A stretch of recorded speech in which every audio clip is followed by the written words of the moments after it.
Bonjour, dans le cours d'aujourd'hui, on va parler de calculabilité. On va faire une introduction à la notion de calculabilité en informatique, qui est une notion qui permet de formaliser quels problèmes sont résolvables par un algorithme. Quand on avait parlé de théorie de la complexité et de NP-complétude, on avait vu un formalisme qui permettait de déterminer si il était possible de savoir qu'un problème était plus difficile intrinsèquement à résoudre qu'un autre. Et bien ici, avec la notion de calculabilité, on va au-delà de cette notion de difficulté à résoudre un problème, mais on regarde si un problème est même résolvable d'une manière ou d'une autre par un algorithme. Donc ça va être une introduction, on va garder les choses relativement informelles, mais je vais essayer de préciser certains points. Donc, le but c'est de comprendre les limites de ce qu'un algorithme est capable de faire. Alors la première intuition qu'on pourrait avoir, c'est qu'on peut tout faire avec un algorithme, mais c'est juste que certaines choses peuvent être très très lentes. Mais en fait, on va voir que non, il y a certaines choses qu'on aimerait bien pouvoir faire qui sont juste impossibles à traiter avec un algorithme. Et on verra à la fin des questions, même un petit peu limite philosophiques, de savoir si le fait que quelque chose n'est pas calculable veut dire qu'en fait, on n'a aucune manière de l'approcher, que ce soit avec un algorithme ou avec une autre méthode. Alors, pour simplifier la terminologie que je vais utiliser aujourd'hui, je vais introduire la connexion qu'il y a entre langage et problème. Alors, dans le cours sur la théorie des automates, on avait introduit la notion de langage. Donc, je vous rappelle qu'on se fixe un alphabet sigma. Alors, l'alphabet, on ne va pas vraiment préciser de manière très directe ce que ça va être, mais on peut imaginer que, par exemple, sigma, c'est juste les bits 0 et 1. Et on sait que de toute façon, avec l'alphabet 0,1, on peut essentiellement tout coder, on peut tout écrire comme une suite de bits. Ou alors, sigma, si on veut un petit peu plus de confort, ça peut être l'ensemble des caractères ASCII, donc les caractères du jeu ASCII, ou l'ensemble des caractères Unicode, peu importe. On se donne un alphabet, on se fixe un alphabet, et on va travailler avec des mots écrits sur un alphabet. Donc je vous rappelle qu'un mot, c'est une suite finie de symboles de sigma. Et je vous rappelle qu'un langage, c'est un ensemble de mots.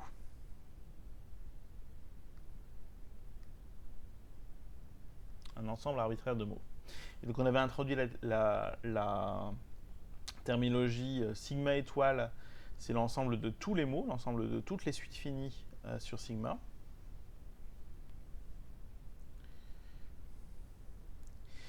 Et donc un langage, c'est un élément de l'ensemble des parties de sigma étoile, que je peux noter l'ensemble des parties de sigma étoile comme ceci. Bien.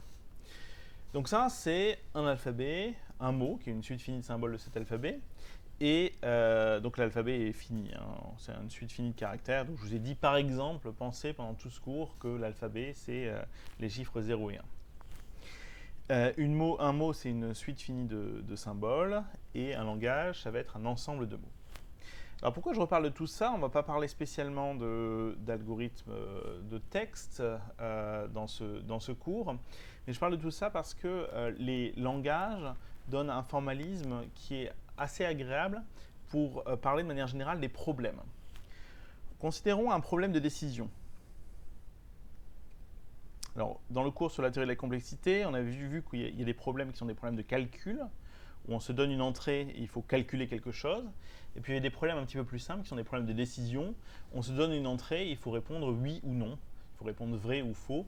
Il faut décider si l'entrée est une solution du problème, est une instance valide pour le problème, quelque chose comme ça. Un problème de décision peut être vu comme un langage.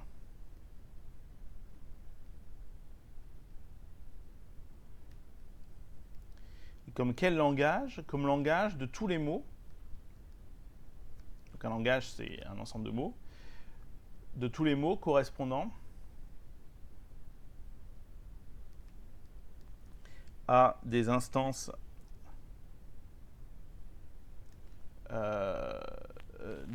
alors déjà qui sont bien formées, qui sont compréhensibles, et des instances qui sont vraies, pour lesquelles la réponse au problème de décision est vraie, et oui, à des instances vraies du problème.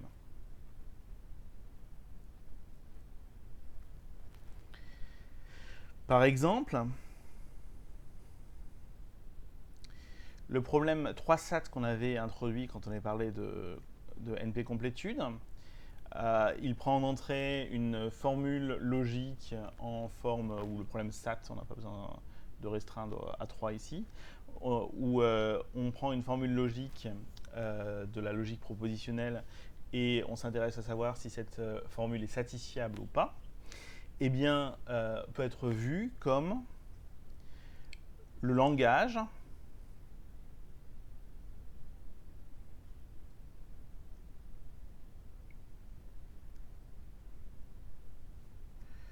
de toutes les formules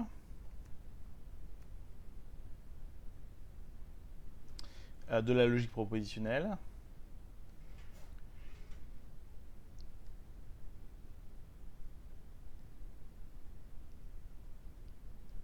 qui sont satisfiables. Alors, il faut qu'on ait un alphabet qui nous permet de représenter, d'écrire des formules. Donc, on peut prendre un alphabet qui contient les caractères qui vont nous permettre de décrire les variables des formules, les parenthèses, les opérateurs et ou tout simplement, on prend l'alphabet formé des bits 0 et 1 et on a juste un codage de tous les caractères dont on a besoin pour écrire une formule logique par des suites de 0 et de 1. Et donc après, à partir du moment où on a fait ce codage, eh bien, on peut écrire des formules avec une suite de 0 et de 1. Et certains des mots sur 0, 1 sont des formules logiques. Alors certains ne correspondent absolument pas à des formules logiques, on les oublie. Certains sont des formules logiques. Et parmi ces formules logiques, il y en a certaines qui sont satisfiables, il y en a d'autres qui ne sont pas satisfiables. Eh bien, le langage qu'on va associer au problème, ça va être le langage de tous les mots qui peuvent être interprétés comme des formules logiques et qui en plus sont des formules logiques satisfiables. Donc en fait, chaque problème de décision peut être vu comme un langage, comme une suite de mots. Réciproquement, ça c'est beaucoup plus facile à voir, tout langage est un problème de décision. Le problème de savoir si un mot appartient au langage.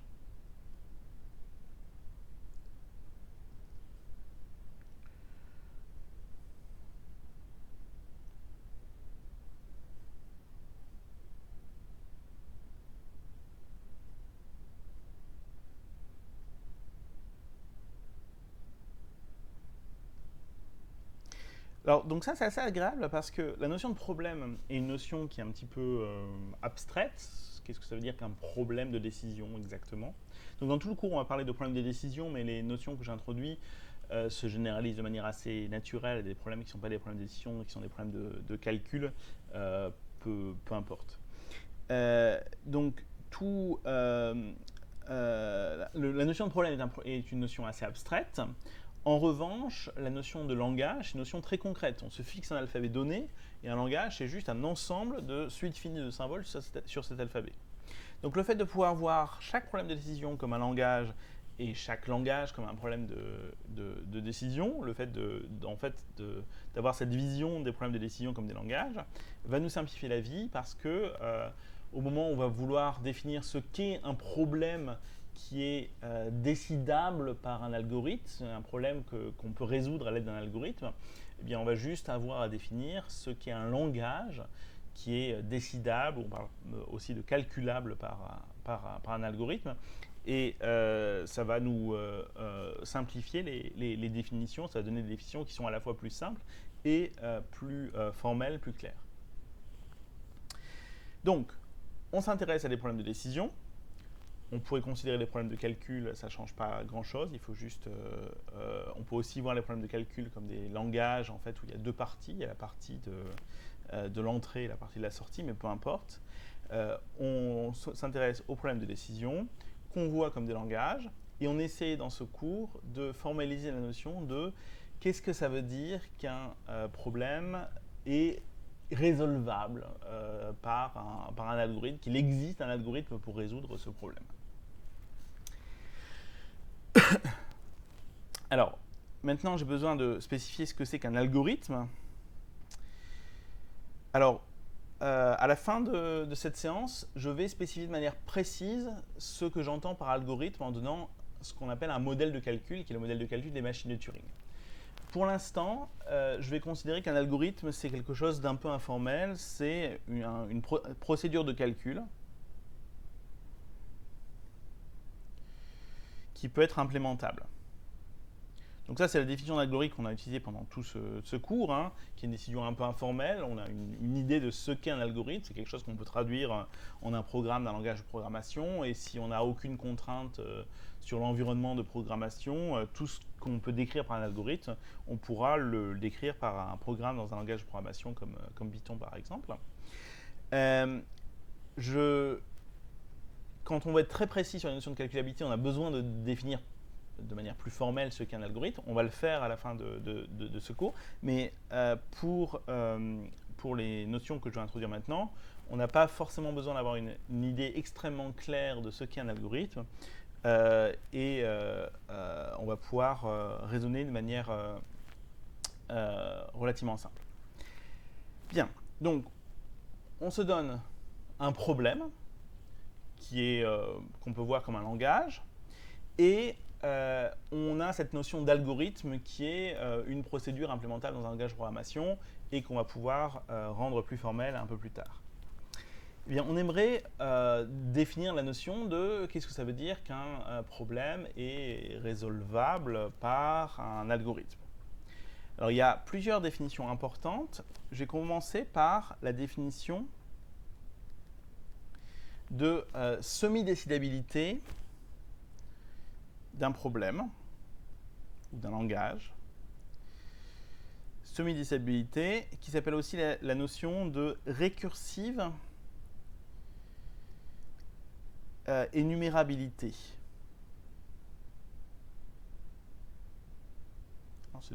Ou énumérabilité récursive, ça sonne un peu mieux en français. Donc ces deux notions sont les mêmes, et voici la notion. On dit qu'un langage L est semi-décidable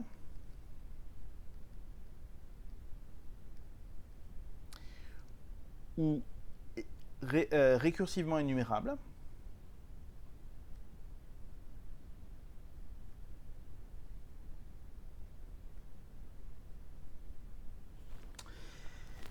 s'il existe un algorithme A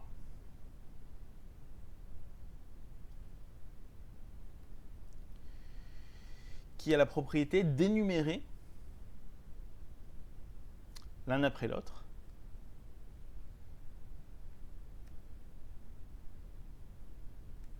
tous les mots du langage. C'est-à-dire que l'algorithme, ça doit être un algorithme qui produit l'un après l'autre chacun des mots du langage. Alors ça peut être un langage infini, hein, les langages, c'est ça qui est intéressant avec les langages, c'est qu'ils peuvent être des ensembles infinis de mots. Donc cet algorithme qui énumère tous les mots du langage, il ne va pas forcément se terminer, il ne va pas forcément avoir un jour fini d'énumérer tous les mots du langage. Mais quel que soit le mot du langage qu'on considère, il va exister un moment où ce mot-là va être énuméré par l'algorithme. Si on attend suffisamment longtemps, l'algorithme va finir par donner ce mot-là. Donc ça, c'est une notion qu'on peut voir comme une notion un peu faible de calculabilité, de décidabilité. Un langage, on peut le traiter de manière assez faible si on est capable de décrire un algorithme qui énumère l'ensemble des mots du langage. Alors par exemple, un exemple, euh, si vous me donnez un langage simple à décrire, par exemple, on va prendre un langage régulier. Euh, je prends le langage L est égal à l'ensemble des mots de la forme a puissance n pour n supérieur ou égal à 0, c'est-à-dire l'ensemble des mots, ou alors si on veut travailler avec l'alphabet 0,1, de la forme 0 puissance n, qui contiennent que des zéros, mais qui contiennent un nombre arbitraire de zéros. Donc ça, c'est un langage infini. Eh bien, un algorithme pour énumérer ce langage, ça va être pour i, alors on va plutôt faire une boucle while, tant que vrai en fait. C'est une boucle while qui ne s'arrête jamais. On commence avec un n qu'on a assigné à 0. Tant que vrai, on produit en sortie le mot 0 puissance n. Donc éventuellement, il faut une boucle imbriquée pour écrire ce mot 0 puissance n. Et puis ensuite, on fait n égale n plus 1. Et on continue de boucler. Donc ça, c'est un algorithme tout bête, évidemment, qui énumère le langage régulier. C'est un langage on a vu que c'est un langage qui est accepté par un automate, ce langage régulier des mots qui contiennent que des zéros. Pour des langages plus complexes, eh bien, les algorithmes pour énumérer les mots du langage peuvent être plus complexes. Alors, donc ça, c'est la notion de semi-décibalité, d'énumérabilité récursive. Il y a une autre caractérisation de la semi-décibalité qui est un petit peu plus, qui dans certains contextes, un petit peu plus facile à comprendre. On dit qu'un langage, est semi-décidable. Alors, c'est pas on dit que, en fait, c'est parce qu'on a déjà défini ce que ça voulait dire un langage est semi-décidable. On va donner une autre caractérisation. Et donc, un langage est semi-décidable si et seulement si, c'est une équivalence. Il existe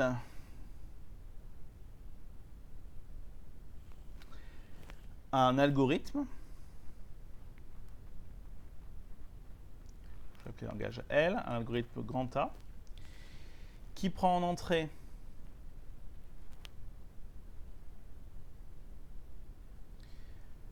un mot de sigma étoile et si le mot que je vais appeler U, si le mot U appartient au langage L, alors l'algorithme A renvoie vrai.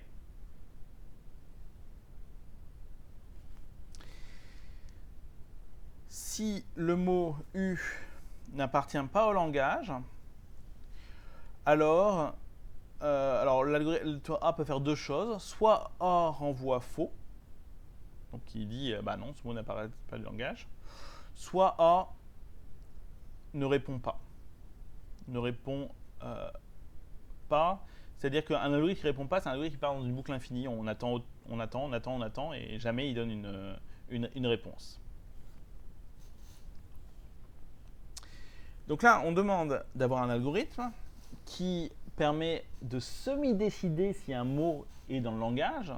Donc à nouveau, si on oublie la terminologie de langage et qu'on prend celle de problème, de semi-décider si une instance est une instance vraie du problème. Et si jamais on a une instance qui est une instance fausse du problème, si un mot n'est pas dans le langage, alors on ne contraint pas vraiment ce que fait l'algorithme, il ne peut pas renvoyer vrai, mais soit il renvoie faux, soit on attend et l'algorithme ne répond jamais, il part dans une boucle infinie. Donc c'est une notion très faible à nouveau, mais de même que la notion d'énumérabilité, c'est une notion assez faible, puisqu'il énumère l'ensemble des mots du langage, mais on doit attendre un temps arbitrairement long pour avoir l'ensemble des mots du langage. On ne sait pas combien de temps on doit attendre. Alors, comment est-ce qu'on montre que ces deux notions-là sont équivalentes? Bon, alors, je prends un langage...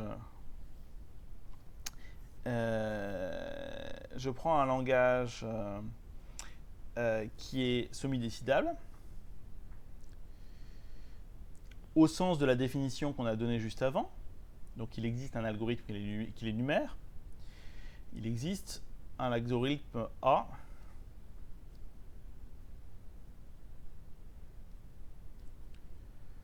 qui les numère. Alors comment est-ce que je transforme A en algorithme A' qui prend en entrée un mot du langage et qui détermine si ce mot est dans le... qui prend un mot et qui détermine si ce mot est un mot du langage. On construit un algorithme A' prenant en entrée un mot A, un mot U, pardon, et qu'est-ce qu'il fait cet algorithme A'? Bien, il lance l'algorithme A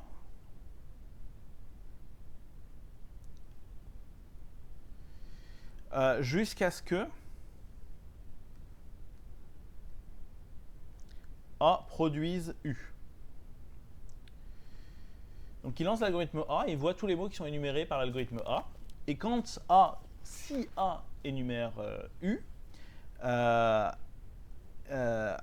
on renvoie vrai. Il lance l'algorithme A jusqu'à puis renvoyant vrai.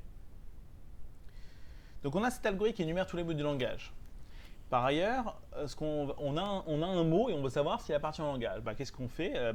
On énumère tous les mots du langage et on attend de voir si le mot qui nous intéresse fait partie des mots énumérés. Alors ça peut prendre très longtemps, mais s'il fait partie des mots énumérés, on a une garantie que l'algorithme d'énumération va bien l'énumérer à un moment donné. Et donc, on va finir par voir le mot U et par renvoyer vrai. Si le mot n'est pas un mot du langage, eh bien on va attendre, on va énumérer tous les mots. Peut-être qu'il y a un nombre fini de mots, dans ce cas-là, l'algorithme A', l'algorithme A va se terminer à un moment donné et A' va s'en apercevoir et va dire non. Peut-être qu'il y a un nombre infini de mots et dans ce cas-là, A' va continuer d'attendre que A ait fini d'énumérer tous les mots, il ne va jamais finir, donc on part dans une boucle infinie. Et ça, c'est compatible avec la propriété qu'on a au-dessus. Si le mot n'est pas dans le langage, alors l'algorithme peut partir dans une boucle infinie, il n'y a pas de souci. Donc ça, c'est une des directions. Si elle est décidable, alors... si elle est semi-décidable, alors il existe un algorithme de semi-décision qui ressemble à ça. Si le mot est dans le langage, il renvoie vrai. Si le mot n'est pas dans le langage, il peut ne rien renvoyer ou renvoyer faux. Dans l'autre sens, soit A un algorithme avec les conditions que je vais appeler étoiles, là. Avec les conditions étoiles, donc si on a un mot du langage, il renvoie vrai. Si on a un mot qui n'est pas dans le langage, alors soit l'algorithme renvoie faux, soit il ne répond pas. Donc si on se donne un algorithme avec ces conditions, alors pour cet algorithme-là,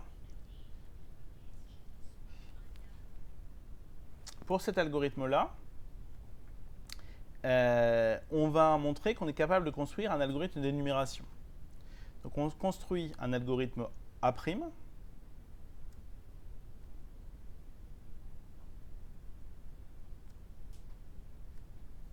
qui énumère.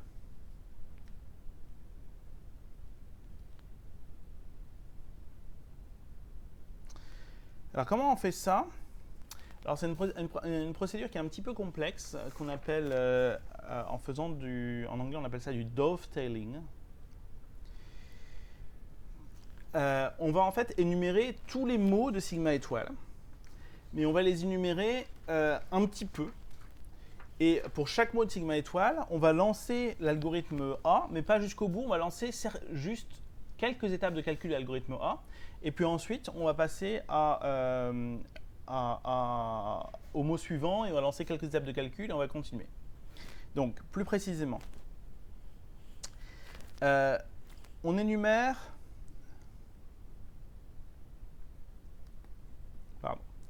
On énumère un mot U de sigma étoile En utilisant un algorithme d'énumération de tous les mots du langage, mais c'est simple hein, d'avoir un algorithme d'énumération de tous les mots qu'on peut former sur l'alphabet, mais c'est simple. On commence par énumérer le mot vide, puis tous les mots formés d'une seule lettre, puis tous les mots formés de 2 lettres, puis tous les mots formés de 3 lettres, etc. Avoir un algorithme d'énumération pour l'ensemble des mots, c'est facile.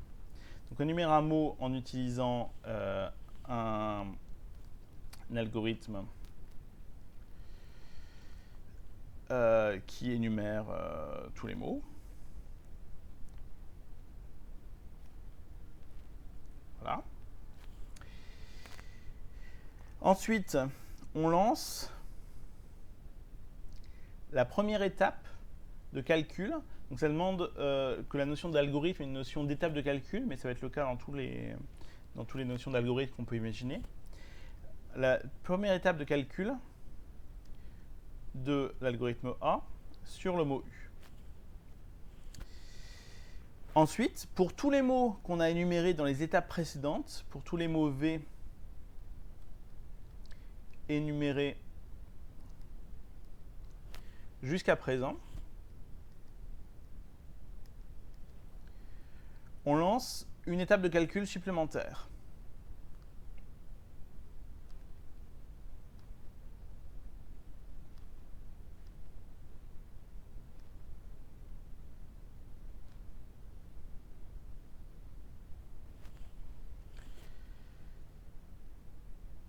Si l'un des calculs sur un mot V se termine en produisant vrai,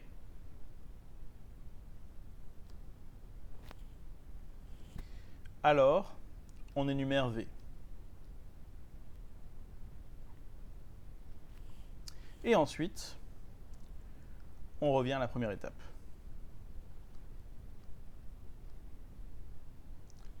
La première étape, c'est on énumère le mot suivant U en utilisant l'algorithme qui énumère tous les mots, puis on lance la première étape de calcul de A sur U, puis pour tous les mots qu'on a énumérés jusqu'à présent, on lance une étape de calcul supplémentaire. On regarde si l'un des calculs s'est terminé en produisant vrai, si oui, on énumère le mot correspondant, et ensuite on revient à la première étape. Donc ça, c'est une procédure qui permet de modifier un algorithme qui vérifie les conditions. On a un algorithme qui, en entrée, il prend un mot et si le mot appartient au langage, il renvoie vrai. Si le mot n'appartient pas au langage, soit il renvoie faux, soit il ne renvoie rien. Il boucle de manière infinie. Et c'est une manière de transformer un algorithme de ce type-là en un algorithme d'énumération des mots du langage. Donc ça conclut la preuve de la propriété ici, de la proposition, que si un langage est semi-décidable, c'est seulement s'il existe un algorithme A qui est un algorithme en fait de semi-décision. On dit qu'il est semi-décision parce que dans le cas où on a un mot du langage, il décide, il donne un résultat. Dans le cas où le mot n'est pas dans le langage, alors il peut boucler de manière, il peut partir dans une boucle infinie. Donc ça explique aussi les deux noms de la semi-décidabilité. On parle de énumérabilité récursive ou de semi-décidabilité parce qu'on a deux caractérisations, une à base d'algorithme d'énumération, une à base d'algorithme de semi-décision. Donc on parle de récursive énumérabilité, on parle de semi-décidabilité, on parle aussi de semi-calculabilité dans ce cas. Bon, donc ça, c'est une caractérisation très faible. Et puis maintenant, on peut avoir une caractérisation un petit peu plus forte quand même, qui est, on dit qu'un langage, donc je l'écris sur les langages, mais ça s'exprime aussi sur les problèmes. Un langage, on dit qu'il est récursif. Alors, cette notion de récursif n'a rien à voir avec la... Enfin, il y a un petit rapport, mais c'est un rapport un peu compliqué. C'est pas une notion qui est directement liée à la notion de fonction récursive, par exemple. Ça a un autre sens ici. Un langage est récursif ou calculable ou décidable s'il existe, donc un langage L, s'il existe un algorithme A prenant en entrée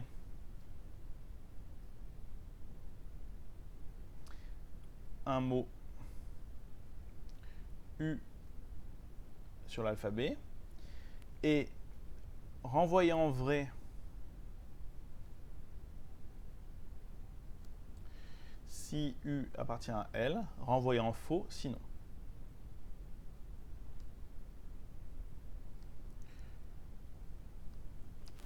Donc là on parle de vraie calculabilité, de vraie décidabilité. On a un algorithme qui permet de décider si oui ou non un mot est dans le langage, ou un mot est une instance valide du problème. Un point très important ici, c'est que on ne dit strictement rien sur la complexité. Il existe un algorithme, cet algorithme peut être aussi complexe qu'on peut l'imaginer. Ça peut être un algorithme qui prend un temps exponentiel, ça peut être un algorithme qui prend un temps doublement exponentiel, triplement exponentiel, qui prend un temps avec une exponentielle, avec une tour dont le temps est borné par une tour d'exponentielle qui est elle-même avec un nombre exponentiel d'exponentielles emboîtées. Ça peut être tout ce qu'on peut imaginer. On ne dit rien sur l'efficacité, on dit juste qu'il existe une manière de résoudre le problème, il existe une manière de décider le langage avec un algorithme. Alors, comme on ne dit rien sur la complexité, on pourrait imaginer que tous les problèmes sont décidables. Ok, il y a certains langages, il y a certains problèmes qui vont être très compliqués, mais on trouvera toujours une manière de les résoudre. Eh bien, en fait, le point de cette leçon aujourd'hui, c'est de montrer que ce n'est pas le cas, qu'il y a des problèmes qui ne sont pas décidables, qu'il y a même des problèmes qui ne sont pas semi-décidables, et en fait, qu'il y en a même beaucoup de problèmes qui sont pas décidables, pas semi-décidables. Alors, juste une remarque, que je peux formuler comme une proposition, mais c'est très direct. Proposition. Un langage et alors je vais utiliser la terminologie de je sais pas moi, de décidable par exemple. Un langage est décidable si et seulement si, donc un langage L est décidable, si et seulement si L est semi-décidable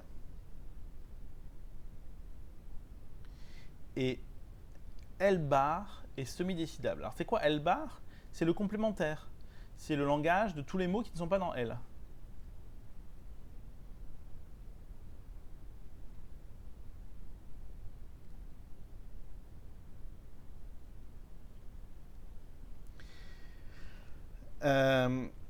Alors, pourquoi c'est direct? Eh bien, la propriété de semi-décidabilité, elle vous dit que si la réponse est vraie, si le mot est dans le langage, alors on renvoie vrai. Et le fait que le complémentaire soit semi-décidable, ça veut dire aussi que si le mot n'est pas dans le langage, alors on a une procédure qui renvoie vrai. Donc en combinant ces deux procédures, on a une procédure qui détermine si un mot est dans le langage. Comme on a deux procédures, il faut les combiner. Par exemple, on fait une étape de calcul la première, une étape de calcul la deuxième, etc. Jusqu'à ce qu'une des deux procédures réponde vrai. Et là, en regardant celle qui a répondu vrai, on saura si le mot est dans le langage, si c'est la procédure de semi-décidabilité de L, ou si le mot n'est pas dans le langage, si c'est la procédure de semi-décidabilité du complément de L. Dans l'autre sens, c'est évident, si un langage est décidable, alors il est semi-décidable, la condition de décidabilité est plus forte que la condition de semi-décidabilité. Et si on regarde ce que ça veut dire qu'un L bar est semi-décidable, ça veut dire qu'il existe un algorithme de semi-décision qui, quand un mot n'est pas dans le langage L, renvoie vrai. Ça, et dans le cas contraire, elle fait à peu près ce qu'on veut. Et bien ça, c'est aussi impliqué par le fait que L soit décidable. Donc la semi-décidabilité, c'est la décidabilité dans un seul sens, si on veut, et donc on a décidabilité quand on a semi-décidabilité dans les deux sens. Bon. Alors, la première observation qu'on va faire, c'est il existe des langages, et en fait il en existe beaucoup, qui sont non semi-décidables. Donc non seulement ils ne sont pas décidables, mais ils ne sont même pas semi-décidables, ce qui est quelque chose d'assez faible, hein, la définition qu'on a donnée de semi-décidable, la caractérisation de semi-décidabilité qu'on a donnée. Et on va montrer ça avec un argument assez simple, en fait, qui est un argument de comptage. Il suffit pour ça de compter les langages, compter les algorithmes et de s'apercevoir qu'il y a beaucoup plus de langages qu'il n'y a d'algorithmes. Alors, essayons de formaliser un petit peu tout ça.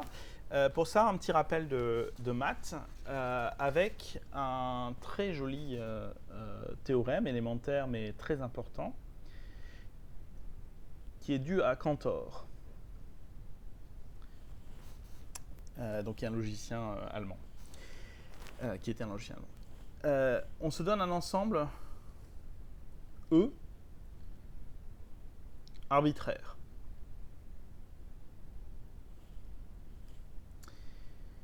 Il n'existe pas de surjection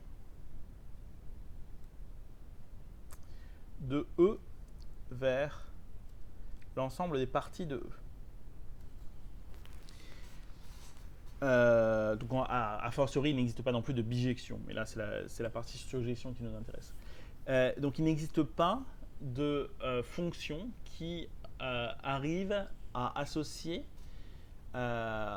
qui associe à un élément de E une partie de E et qui soit surjective.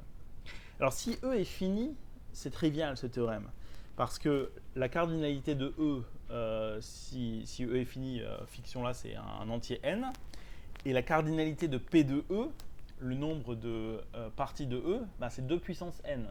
Et donc évidemment, on ne va pas réussir à trouver une surjection d'un ensemble de taille n vers un ensemble de taille 2 puissance n. Mais ce résultat est aussi vrai dans le cas des ensembles infinis. Et la démonstration de ce résultat est une des démonstrations les plus jolies en mathématiques, qui est basée sur un argument qu'on appelle un argument diagonal, qui est quelque chose qu'on va revoir tout à l'heure pour un autre résultat important. On va faire un raisonnement par l'absurde. Supposons par l'absurde qu'il existe une surjection de E dans P de E. Qu'il existe une fonction de E dans P de E dont l'image est tout P de E. Maintenant, on pose un ensemble grand X qui est un ensemble de certains des éléments de E. Je prends l'ensemble des éléments de E tels que E n'appartient pas à son image par la fonction f. L'image par la fonction f de E, c'est un ensemble, c'est une partie de E. Et donc, je peux regarder si E lui-même est ou n'est pas dans l'image par la fonction f de E. Et donc, ça me donne un ensemble. Je prends l'ensemble de tous les tous les éléments qui ne sont pas dans leur image par la fonction f. Ce type de construction d'un ensemble de tous les éléments qui ne sont pas dans quelque chose qui dépend de l'élément lui-même, c'est ce qu'on appelle un argument diagonal. Il y a des illustrations de ça dans des paradoxes de la vie courante. Par exemple, une manière dont c'est souvent formulé, c'est qu'il y a une ville dans laquelle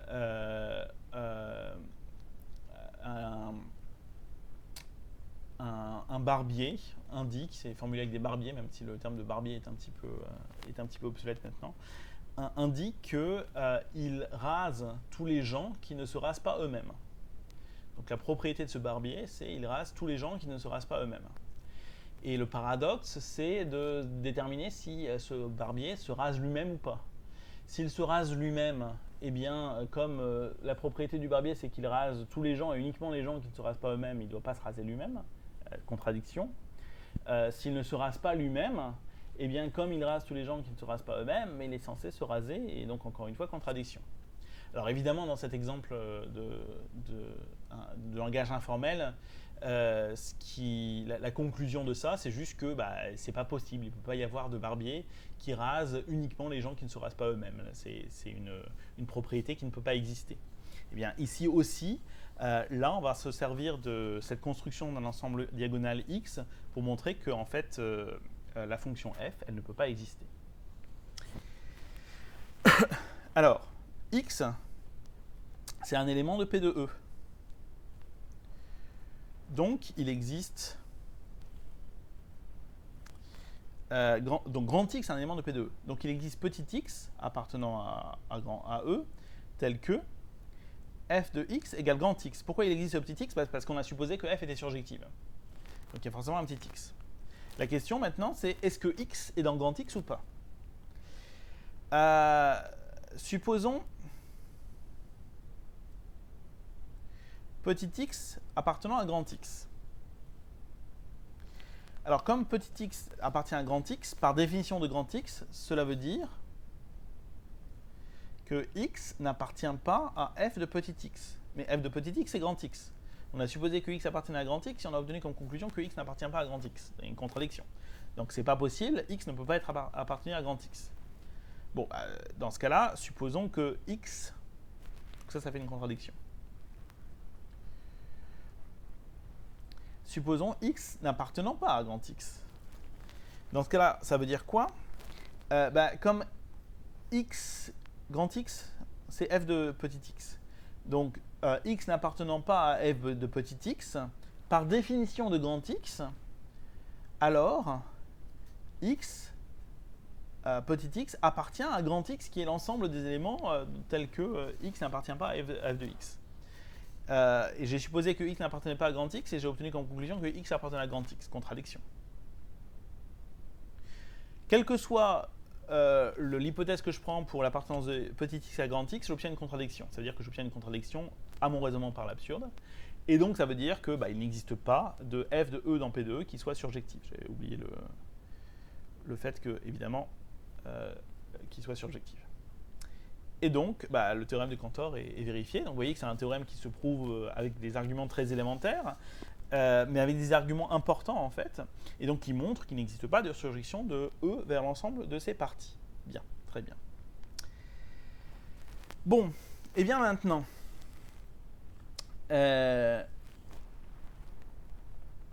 ça va nous servir à montrer qu'il y a des problèmes non semi-décidables. Pourquoi? Eh bien,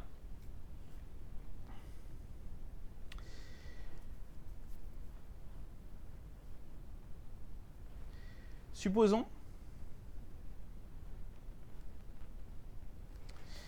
que tous les problèmes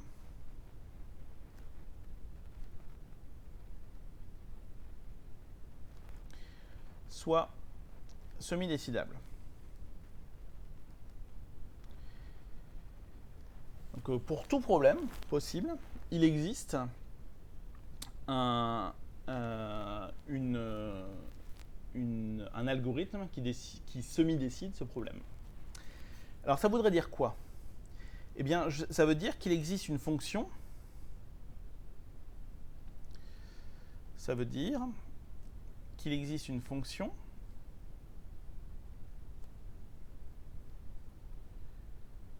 surjective de l'ensemble des algorithmes vers l'ensemble des problèmes.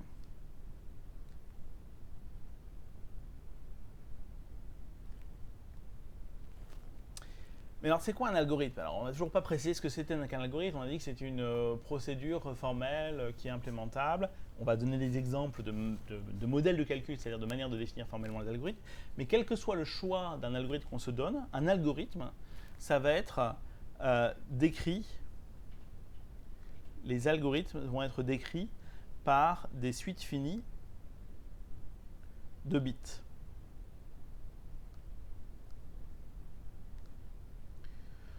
Un algorithme, autrement dit,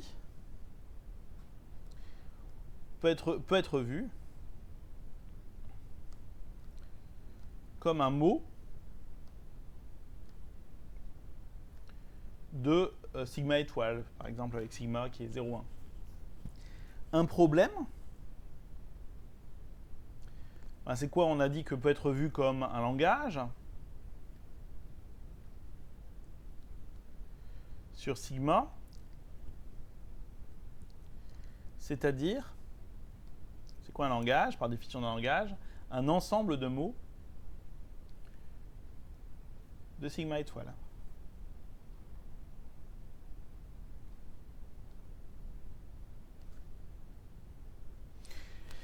Donc l'ensemble des algorithmes, bah, ça va être chaque algorithme, c'est un mot de sigma étoile. L'ensemble des algorithmes, ça va être sigma étoile ou éventuellement un sous-ensemble de sigma étoile, parce que tous les mots de sigma étoile ne peuvent pas être lus comme des algorithmes. Donc là, c'est un sous-ensemble. Les algorithmes, c'est un sous-ensemble de sigma étoile. Les problèmes, on vient de dire, un problème, c'est un ensemble de mots de sigma étoile. Donc l'ensemble des problèmes, c'est l'ensemble des parties de sigma étoile. Donc là, on est en train de dire que si tous les problèmes sont semi-décidables, ça veut dire qu'il existe une fonction surjective d'un sous-ensemble de sigma étoile, et donc a fortiori de sigma étoile lui-même, vers l'ensemble des parties de sigma étoile. Ça, c'est impossible à cause du théorème de Cantor.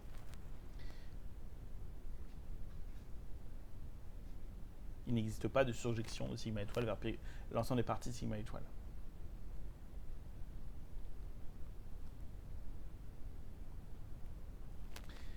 Et donc, il existe des problèmes semi-décidables. Alors ça, c'est une preuve, elle est tout à fait formalisée. La seule chose qui n'est pas très formelle dans ce que j'ai dit, c'est que comme on n'a pas donné de définition d'algorithme, il faut se convaincre qu'un algorithme, c'est vraiment un mot de sigma étoile. Mais tout à l'heure, je vous donnerai une définition formelle d'un algorithme, et vous verrez que oui, on peut l'écrire comme un mot sur les bits 0 et 1, il n'y a pas de souci. Donc c'est un argument très formel. On a montré qu'il existait des problèmes semi-décidables. C'est un côté un peu non satisfaisant parce qu'on a montré qu'il en existait, mais on n'en a pas exhibé, on n'a pas montré. Voici ce problème-là, il n'est pas semi-décidable. Donc c'est pas très très satisfaisant. Alors tout à l'heure, je mentionnerai certains problèmes qui sont non semi-décidables, mais en fait, il y a une leçon qui est aussi un peu bizarre ici, c'est que la plupart des problèmes semi-décidables ne sont pas très intéressants parce que on ne va pas réussir à les décrire en français. Pourquoi ? Parce que les descriptions en français d'un problème, c'est une suite de bits. Une description en français d'un problème, c'est une phrase ou un paragraphe ou un texte fini qu'on peut encoder par une suite de bits. Et donc les descriptions en français d'un problème, il y en a un nombre qui est codable, enfin il y en a un nombre qui est dénombrable en fait, qui est tandis que l'ensemble des problèmes, c'est un ensemble, l'ensemble des parties d'un ensemble dénombrable, c'est un ensemble qui est non dénombrable. Donc par la même raison qu'il existe des problèmes qui sont non semi-décidables, il existe aussi plein de problèmes qui ne sont pas décrivables en français, parce que juste les descriptions en français, c'est le nombre de descriptions en français différents, c'est dénombrable, le nombre de problèmes, c'est non dénombrable. Donc la plupart des problèmes non semi-décidables ne sont pas intéressants, et on ne peut même pas les décrire. Il existe quand même des problèmes non semi-décidables qui sont intéressants, et on en mentionnera à la fin de la leçon. Mais voilà. Donc, s'il existe des problèmes non semi-décidables, alors évidemment, il existe des problèmes qui sont non décidables. Mais comme les problèmes non semi-décidables, la plupart d'entre eux ne sont pas très intéressants, on va regarder plutôt parmi les problèmes semi-décidables, s'il y en a qui sont non décidables. Parce que ça, c'est un petit peu plus intéressant. Les problèmes pour lesquels il existe un algorithme d'énumération, et donc il existe une description en français, on peut parler de ces problèmes, mais pour lequel il n'existe pas d'algorithme de décision, d'algorithme qui décide en temps fini si un mot est dans le langage ou pas. Bon, donc, il existe des problèmes il existe des problèmes qui ne sont pas semi-décidables, mais donc, alors je le répète, ça, c'est en fait dénombrable. Dénombrable, c'est en bijection avec grand N, avec l'ensemble des entités naturelles. Ça, c'est non dénombrable, en fait, c'est en bijection avec l'ensemble des réels. Et donc, la raison principale pour l'existence de problèmes non semi-décidables, c'est une raison de cardinalité. Donc, deuxième chose, il existe ce qu'on veut montrer. Il existe des problèmes semi-décidables, et donc en particulier qui ont une description où on peut énumérer les mots du langage, mais non décidables.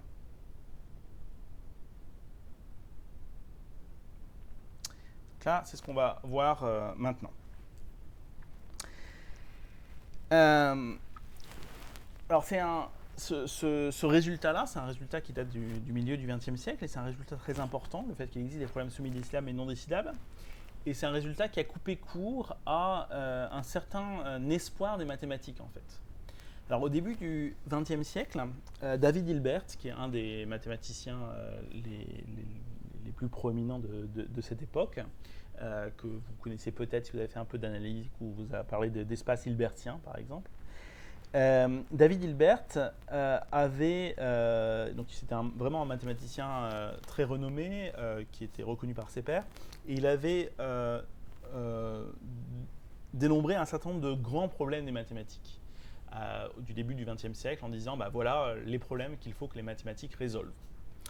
Alors, vous pourrez trouver la liste sur Wikipédia, par exemple, de ces grands problèmes de Hilbert. Certains de ces problèmes sont des problèmes qui ont été résolus depuis. D'autres problèmes sont des problèmes qui sont toujours ouverts. On ne connaît toujours pas la solution depuis le début du XXe siècle. Et puis, certains des problèmes sont maintenant considérés comme étant un peu mal posés. Avec les connaissances modernes des mathématiques, on ne peut pas vraiment dire si c'est vrai ou si c'est faux. Parmi ces problèmes, il y avait le problème de décision, alors Hilbert étant allemand, appelé Entscheidungsproblems. Et en fait, le terme d'Entscheidungsproblem, c'est imposé pour parler du problème de décision, même dans la communauté non germanique. C'est trouver une méthode de calcul, une mécanisation du calcul, une manière de mécaniser le calcul mathématique qui permettrait, étant donné un énoncé mathématique,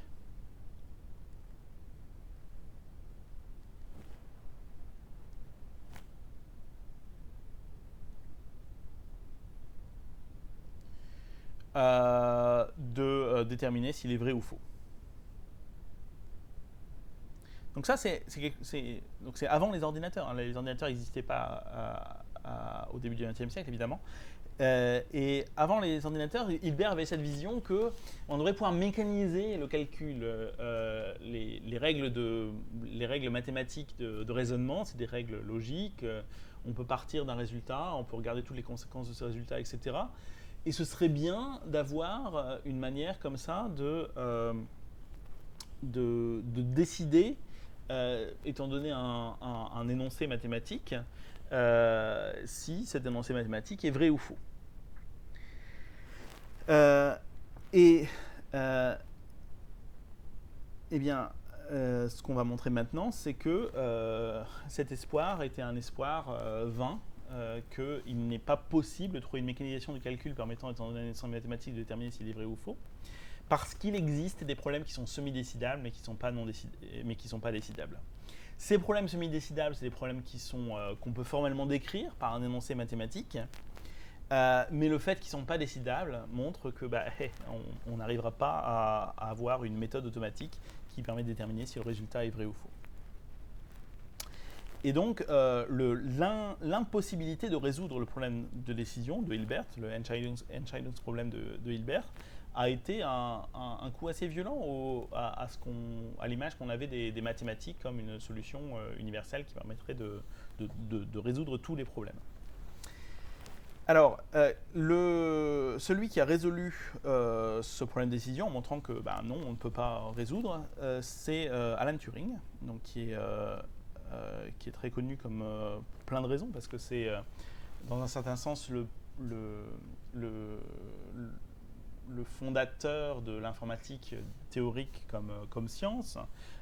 Il a proposé un certain nombre de concepts très importants en informatique fondamentale, mais il est aussi connu parce que il a proposé des bases intéressantes de l'intelligence artificielle, au sens de qu'est-ce que c'est que l'intelligence artificielle, comment est-ce que on peut déterminer si un être humain et une machine ont la même intelligence, en proposant la notion de test, qu'on appelle maintenant la notion de test de Turing.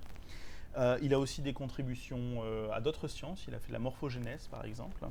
Et puis, il est aussi très connu pour avoir, pendant la guerre, travaillé sur le déchiffrement des communications des sous-marins nazis avec la machine Enigma. C'est un des scientifiques principaux ayant travaillé sur ce déchiffrement. Et le déchiffrement a permis aux Alliés de prendre un certain avantage sur les nazis. Il est aussi connu comme étant une des personnalités homosexuelle qui a été condamnée par le gouvernement britannique à essentiellement une castration chimique. Et il s'est suicidé peu après. Alors, le fait de savoir si c'est un suicide ou pas est un peu débattu. En tout cas, il est mort peu après d'ingestion de cyanide. Voilà, donc c'est une personnalité extrêmement importante de l'informatique du XXe siècle de manière générale. Et donc le théorème qu'on appelle le théorème de Turing, il dit qu'il existe un problème qu'on appelle le problème de l'arrêt, que je vais définir après. Le problème de l'arrêt est un problème qui est semi-décidable, mais non décidable.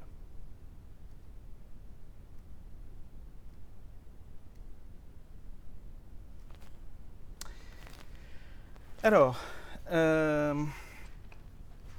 essayons de définir ce qu'est ce problème de l'arrêt, et ensuite on va montrer que effectivement c'est alors on verra que donc c'est un résultat mathématique fondamental, mais on a tous les outils qu'il faut pour le prouver. C'est pas une preuve très compliquée. Ce qui était surtout important, c'est la manière dont formaliser tout ça pour comprendre que le souhait de Hilbert d'avoir une méthode de décision est un souhait qui n'est pas réalisable. Alors, le problème de l'arrêt, donc on va le voir comme un langage, ça nous simplifiera. Je me définis comme un langage H, donc sur un certain alphabet, et je vois ça comme des couples qui sont des couples algorithmes et données d'entrée.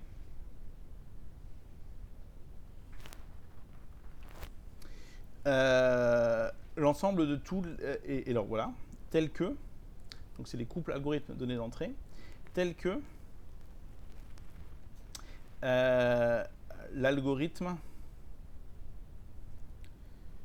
termine sur ces données. Alors, ça a l'air un petit peu abstrait comme ceci, mais ça peut être rendu très concret. On se donne la description d'un algorithme. Par exemple, si on utilise Python pour décrire les algorithmes, eh bien, on se donne un code source Python. Et ensuite, on le sépare avec un caractère séparateur, ou une chaîne de caractères séparateurs, et on le sépare de données d'entrée. Et on se pose la question, eh bien, sur ces données d'entrée, est-ce que l'algorithme termine? C'est-à-dire que, est-ce qu'au bout d'un temps fini, il va renvoyer une réponse? On s'intéresse à des algorithmes de décision, et donc on suppose que c'est des algorithmes qui renvoient vrai ou faux. Et donc, est-ce qu'en un temps fini, l'algorithme va renvoyer vrai ou faux? On peut rendre ça complètement formel. Là, je le fais de manière un peu informelle, mais ça peut être rendu de manière complètement formelle, il n'y a pas de souci. Dans le Moodle, vous trouverez un lien, et aussi sur la vidéo YouTube, vous trouverez un lien vers un chapitre d'un livre assez concis et assez lisible, dans lequel tout ça est formalisé. Et donc, H, c'est le langage de l'arrêt. On l'appelle H parce que c'est Halting's language ou Halting problem. Ce langage de l'arrêt, langage des algorithmes qui termine sur les données qui sont fournies en entrée. Et on va utiliser H et on va utiliser un argument diagonal pour montrer que H, c'est un langage qui est semi-décidable mais qui n'est pas décidable. Alors, le fait que H soit semi-décidable, alors allons-y. Démonstration du théorème de Turing.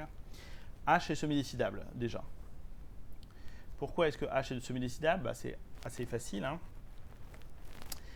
On construit un algorithme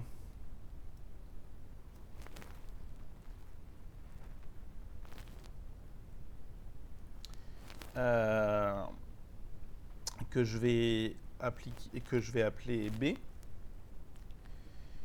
qui prend en entrée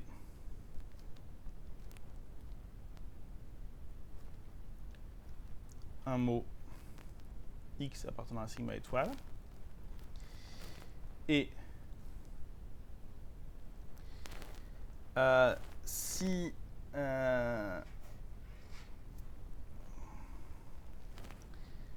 X n'est pas de la forme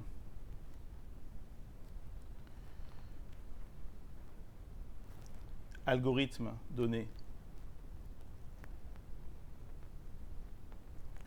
ben on renvoie faux.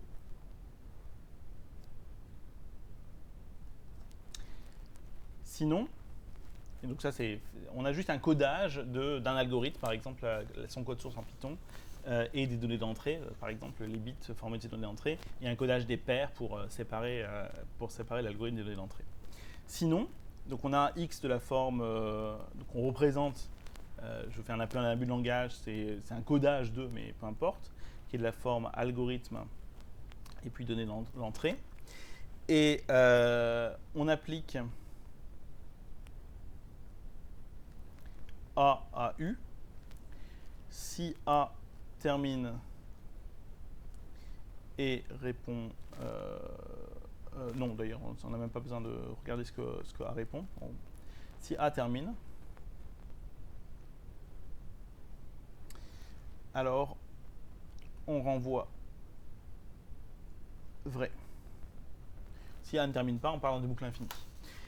Et donc, ce qui va se passer, c'est que cet algorithme B, ça va être un algorithme de semi-décision qui, en entrée, prend un couple algorithme-données-entrée, donc quelque chose qui est de la forme attendue par le problème de l'arrêt.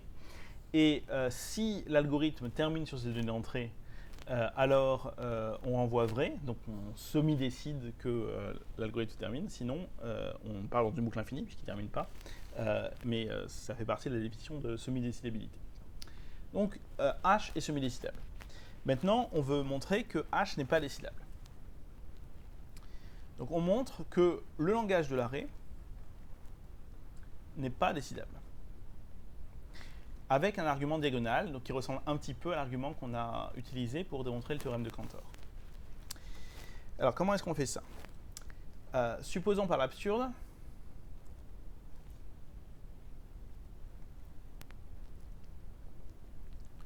que H est décidé par un algorithme que je vais appeler B.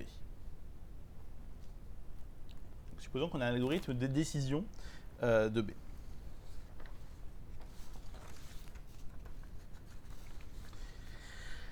Alors, les algorithmes et les mots de sigma étoile et les données d'entrée, plutôt, sont dénombrables.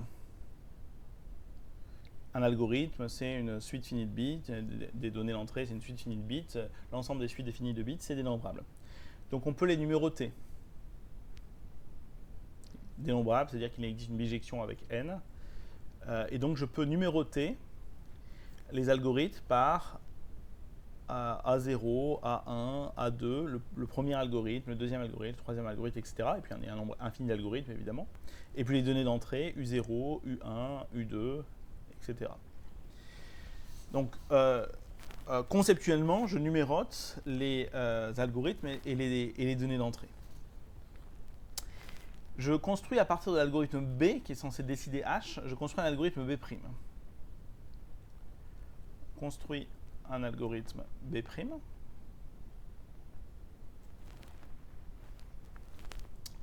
Prenant entrée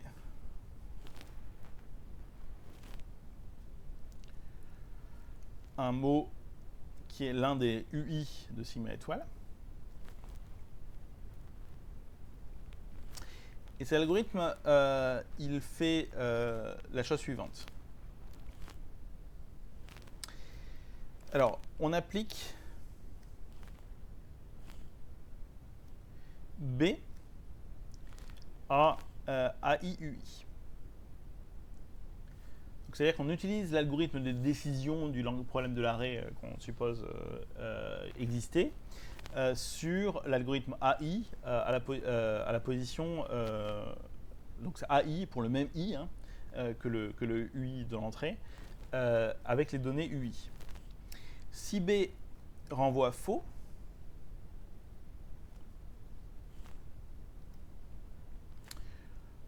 on renvoie faux. Sinon, on part dans une boucle infinie.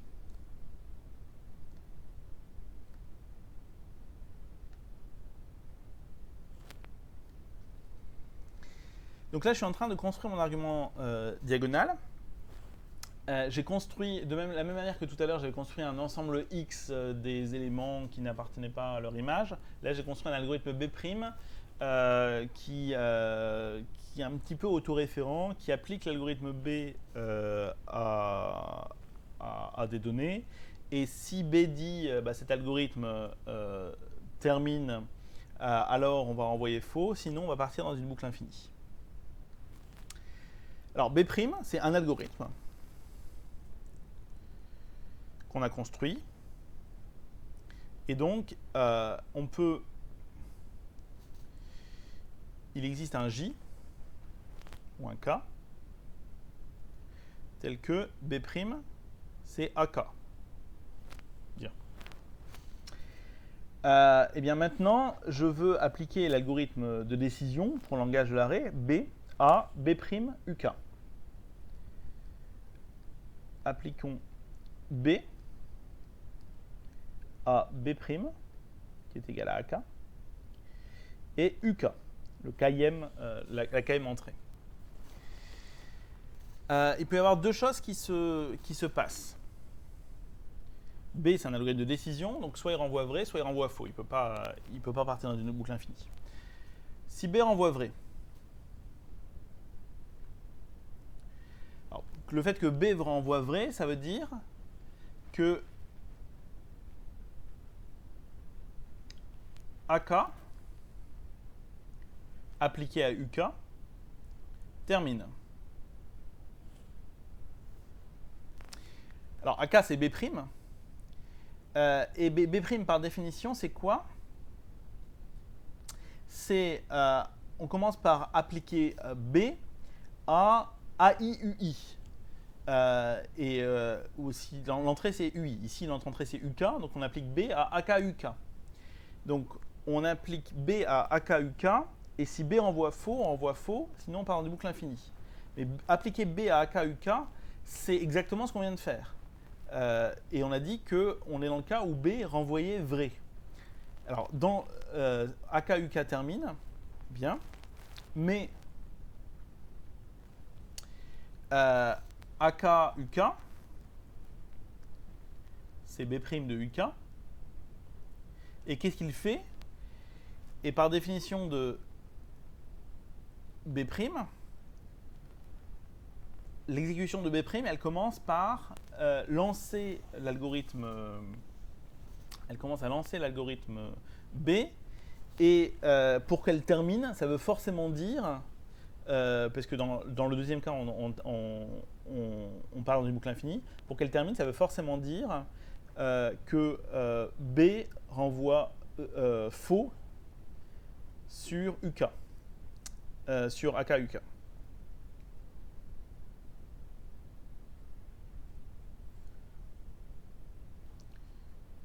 Donc on a supposé que B renvoyait vrai, et on a obtenu comme conclusion que B renvoie faux, contradiction. Bon, alors supposons maintenant que B renvoie faux, qui veut dire que AKUK part dans une boucle infinie. Et la seule manière pour AKUK, c'est-à-dire pour B' appliqué à UK, de partir dans une boucle infinie, ça veut dire qu'on est dans le cas où B appliqué à AKUK renvoie vrai, parce que c'est le seul cas où on part dans une boucle infinie dans l'algorithme B'. On a supposé que B renvoyait faux, et on a obtenu que B renvoyait vrai, contradiction. Donc, quel que soit le cas qu'on considère, on a une contradiction, ça veut dire qu'il n'existe pas d'algorithme B qui permet de résoudre le problème de l'arrêt. Donc, on ne peut pas avoir pour tous les problèmes semi-décidables un algorithme de décision.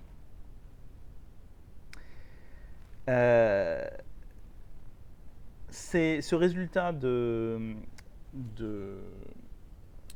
Turing, d'existence de problèmes non décidables, est un résultat qui est un peu le pendant informatique d'un résultat qui est un résultat mathématique dû à Gödel, qu'on appelle le théorème d'incomplétude de Gödel, qui dit que dans tout système formel logique qui est assez puissant pour exprimer l'arithmétique, il existe des énoncés mathématiques que l'on ne peut ni prouver, ni infirmer, ni montrer faux. Et le théorème de l'arrêt, c'est exactement ça, avec des arguments informatiques, qui est que quand on suit un modèle de calcul suffisamment puissant, un modèle d'algorithme suffisamment puissant, il existe des propriétés mathématiques de ces modèles de calcul, comme le fait de savoir si l'algorithme s'arrête, qu'on ne peut pas calculer. Alors, le problème de l'arrêt, c'est un problème concret qui est qui est semi-décidable, mais n'est pas décidable. Il y a beaucoup de problèmes en informatique qui sont de la même nature, qui sont des problèmes semi-décidables, mais pas décidables. On va avoir des exemples de problèmes de la même nature, sans les démontrer, semi-décidables, mais pas décidables.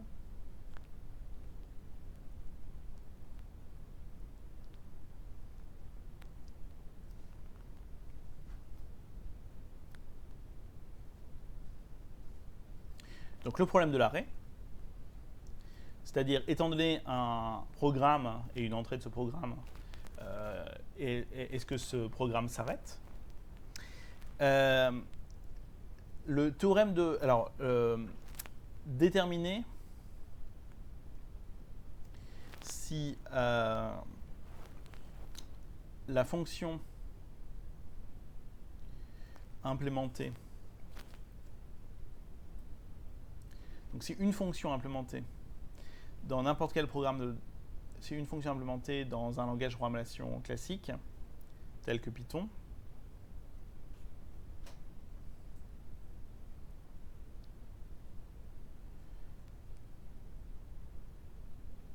a n'importe quelle propriété non triviale.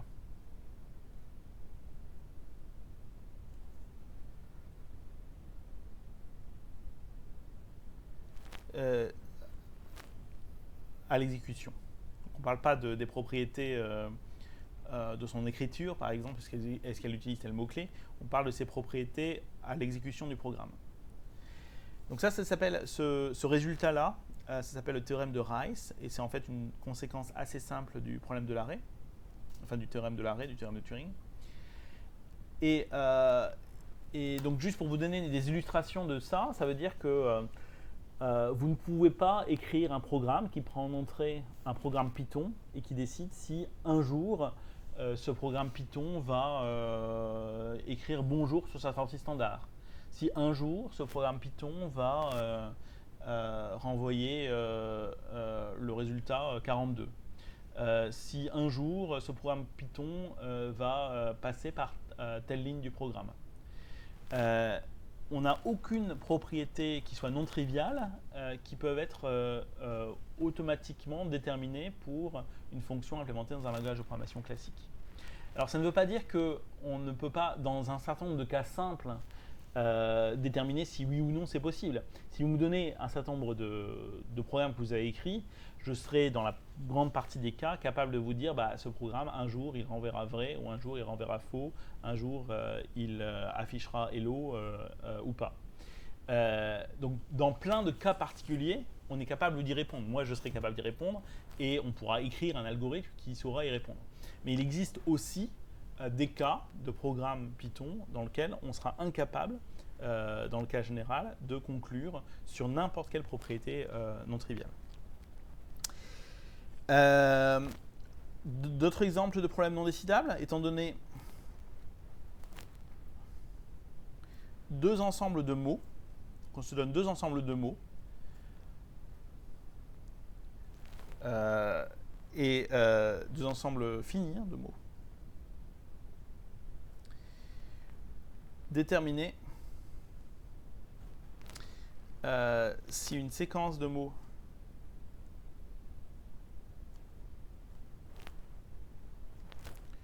du premier ensemble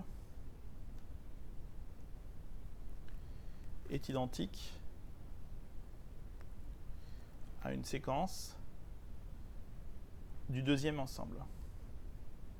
Donc on se donne deux ensembles finis de mots, et on veut juste savoir si, en utilisant les mots du premier ensemble et en les combinant de manière un nombre arbitraire de fois, on peut réutiliser plusieurs fois le même mot, on va arriver à construire une séquence qui va être identique à une séquence qu'on construit avec l'autre ensemble. Ça a l'air d'être un problème très simple. On se dit qu'on va réussir à le résoudre d'une manière ou d'une autre, et en fait c'est un problème qui est indécidable. On ne peut pas écrire d'algorithme qui résout dans tous les cas ce problème-là. Ça s'appelle le problème de correspondance de Post.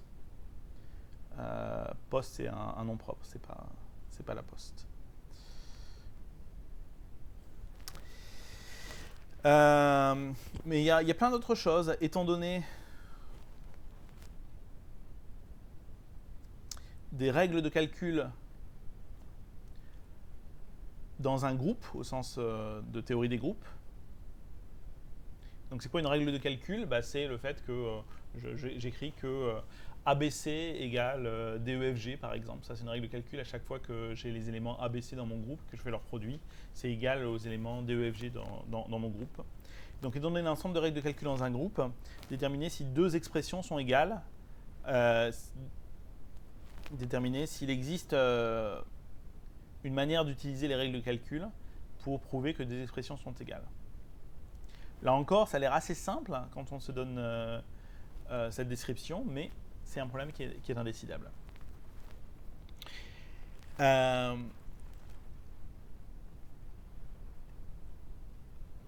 y a aussi, on peut prendre aussi déterminer si une formule de logique des prédicats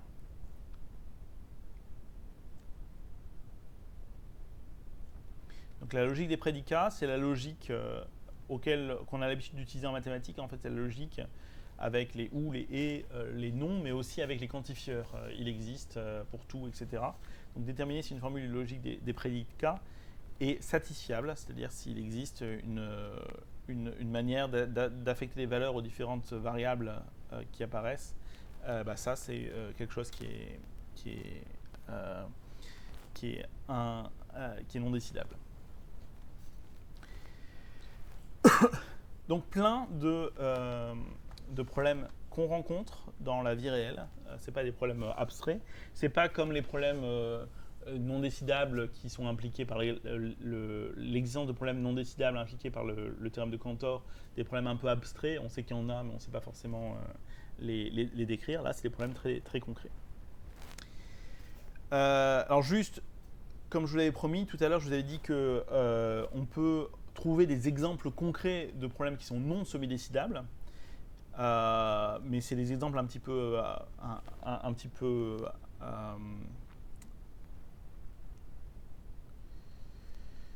enfin pas très très intéressants. Mais un exemple de langage non semi-décidable,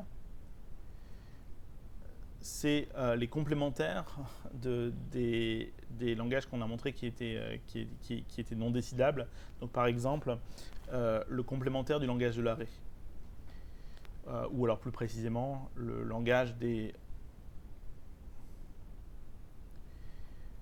programmes donnés tels que le programme ne s'arrête pas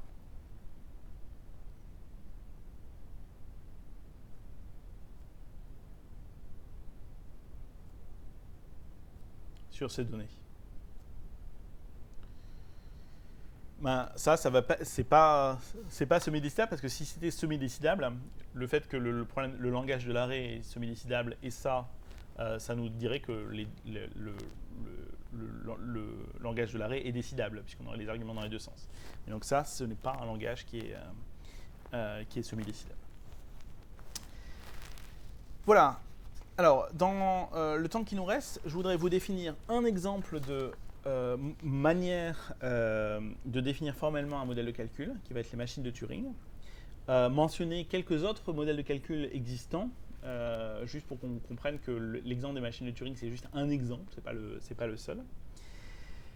Et puis on terminera avec des considérations un petit peu philosophiques. Donc modèle de calcul. Jusqu'à présent, on a dit un algorithme, on voit bien ce que c'est. C'est une description un peu formelle. Là, je vais vous donner un modèle de calcul précis, formalisé, où il n'y a pas d'ambiguïté sur ce qu'on entend. Et le modèle de calcul que je vais utiliser, c'est le modèle de la machine de Turing. Alors, il y a plein de manières de définir des machines de Turing, il y a plein de variantes de machines de Turing, je vais juste en définir une. Et donc la variante que je définis, c'est une machine de Turing déterministe. Alors la raison pour laquelle je le mentionne, c'est qu'en fait, les machines de Turing, on peut les voir comme des versions plus compliquées de ce qu'on a défini avec les automates. Et donc quand on a parlé des automates, on a parlé d'automates déterministes et d'automates non déterministes de la même manière. C'est défini par un ensemble de choses, une machine de Turing. C'est défini par un ensemble fini d'états. Ça, c'est exactement comme dans les automates. Une machine de Turing, on a un certain nombre d'états, mais un ensemble fini d'états. C'est défini par un alphabet de travail. Donc ça, c'est en général appelé Q. Un alphabet de travail, que je vais appeler gamma, majuscule, qui va être un alphabet qu'on va utiliser pour écrire des choses dans un espace de travail. B, qui est un des... donc un alphabet, c'est-à-dire un ensemble fini aussi. Un alphabet, c'est toujours un ensemble fini de symboles. B, qui est un des symboles de l'alphabet, est un symbole spécial qu'on va appeler un blanc.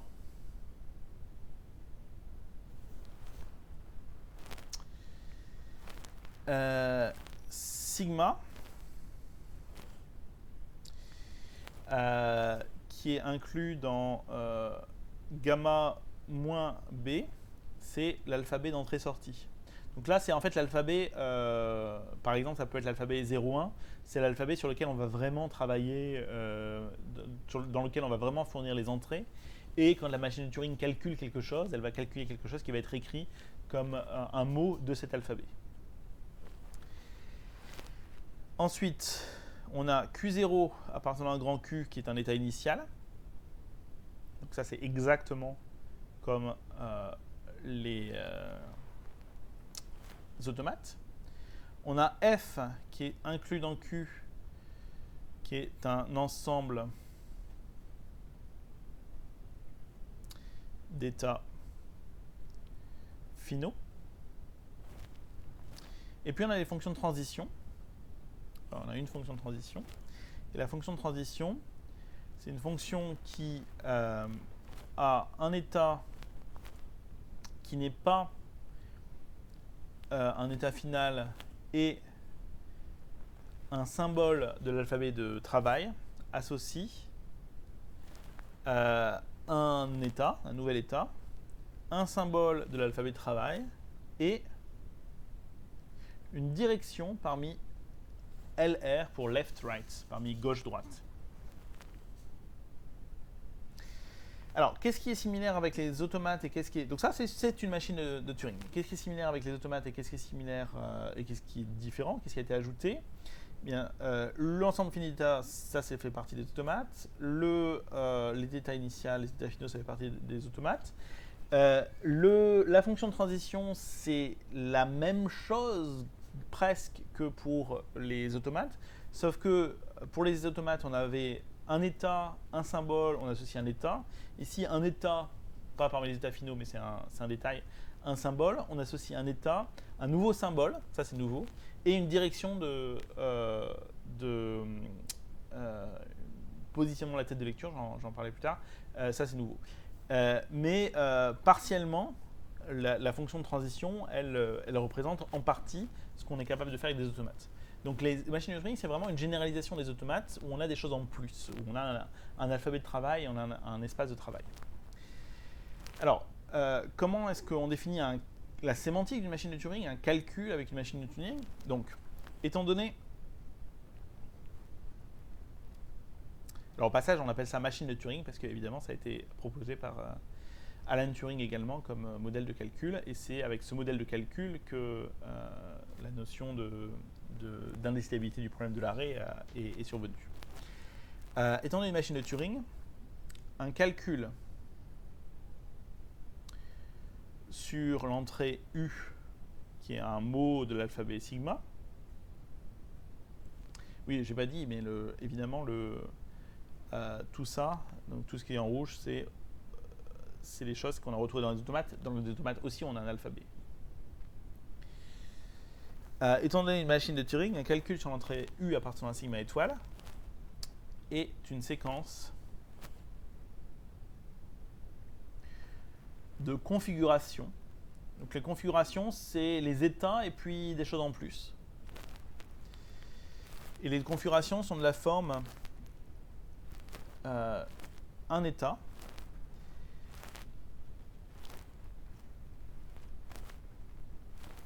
une bande de symboles et une position.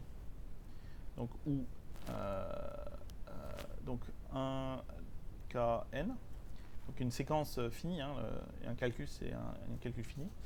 Une séquence finie de configuration où QK, bah, c'est un état. Φk s'associe à un entier relatif arbitraire, un symbole de gamma. C'est une fonction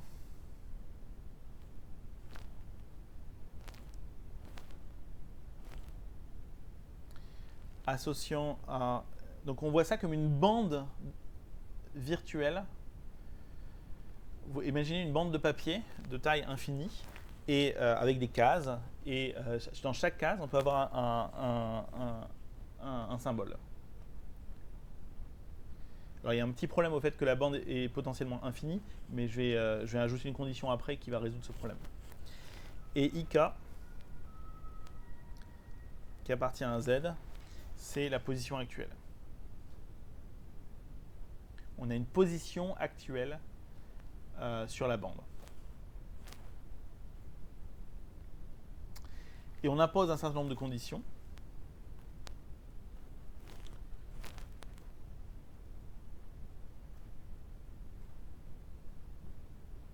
Sur cette séquence de configuration. Alors, les conditions sont, on part de l'état initial, donc Q1 c'est Q0. À l'état initial, I1 vaut 0, on se place à une position bien particulière de la bande. Et Φ1 de X, c'est UX pour 1 XU. Donc en fait, la bande est remplie du mot d'entrée. Et tous les autres caractères, Φ1 de X, ils sont des caractères blancs, des caractères vides, pour X qui n'appartient pas à un U. Voilà, donc ça c'est la configuration initiale. C'est quoi? On est dans l'état initial. On a une position de la tête de lecture qui se trouve à un endroit particulier, qui est l'endroit 0. Et en entrée, le mot d'entrée est mis sur la bande virtuelle. Et on a du blanc partout ailleurs. Donc, il faut vraiment voir ça, je vais faire un tout petit schéma en dessous. Il faut vraiment voir ça comme une bande infinie avec des cases. Donc c'est vraiment infini, donc je vais interrompre. Avec des cases. Et puis, à la configuration initiale, on a U0, U1, U2, U3. Donc, on a un mot de taille avec 4 caractères. Et puis après, on a des blancs. B, B, B, B, B, B, B, B. Et la tête de lecture, elle est ici. I0, il est ici. Et puis, par ailleurs, on a un état Q0. Ça, c'est la configuration initiale. On se donne un état, on se donne une bande infinie avec des blancs partout sauf sur le mot d'entrée, et puis on se donne une position de la tête de lecture qui est au début du mot d'entrée. Et ensuite, donc ça c'est la condition initiale, et ensuite pour les autres transitions, donc quand je fais varier k de 1 à n-1, on a delta qk alpha k égale qk plus 1 alpha k plus 1 bêta avec donc ik plus 1 c'est ik plus 1 si bêta égale r moins 1 si bêta égale L. Donc en fait, quand on fait une transition, je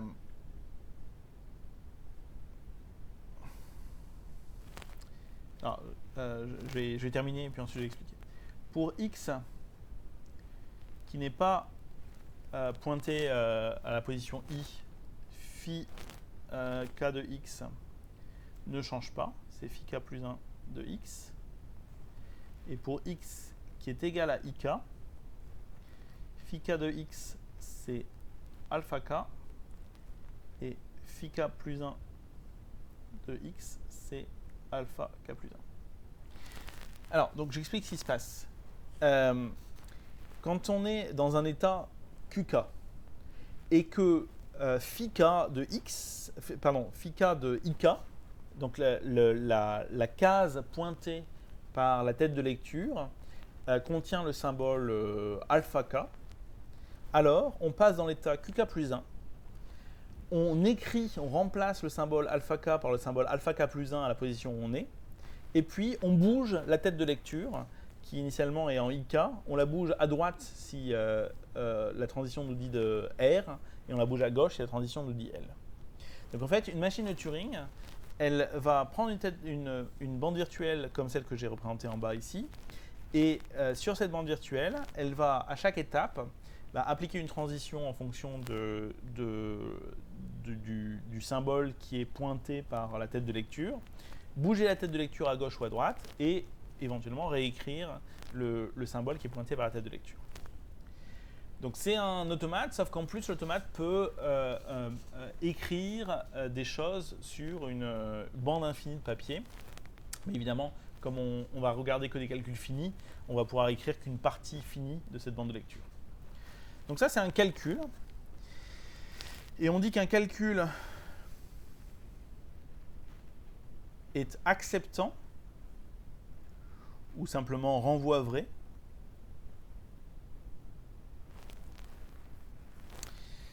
s'il conduit,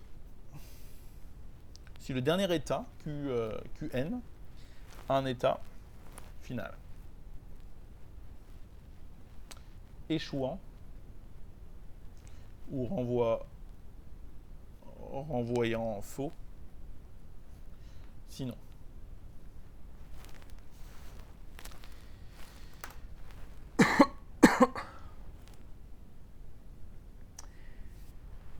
Voilà, donc un calcul, donc en appliquant les transitions, donc comme c'est déterministe, on n'a jamais le choix des transitions qu'on effectue.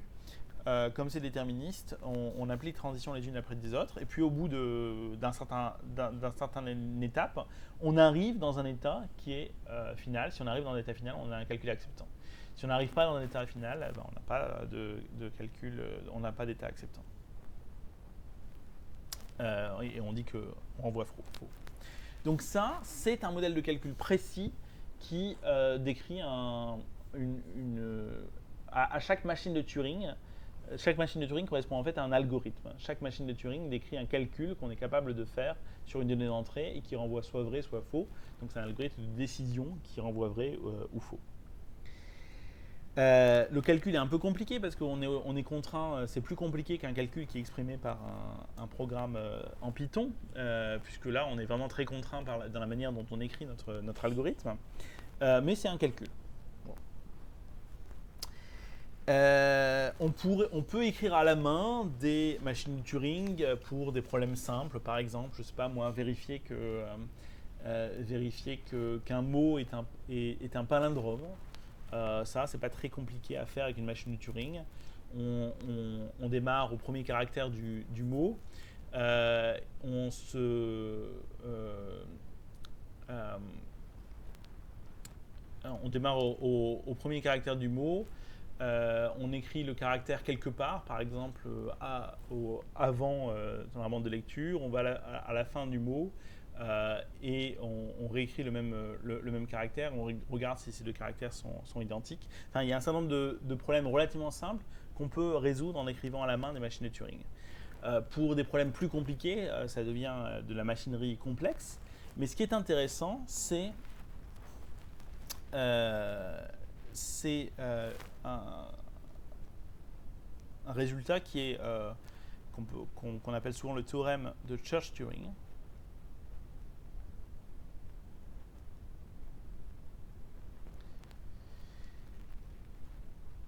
En termes de modèle de calcul,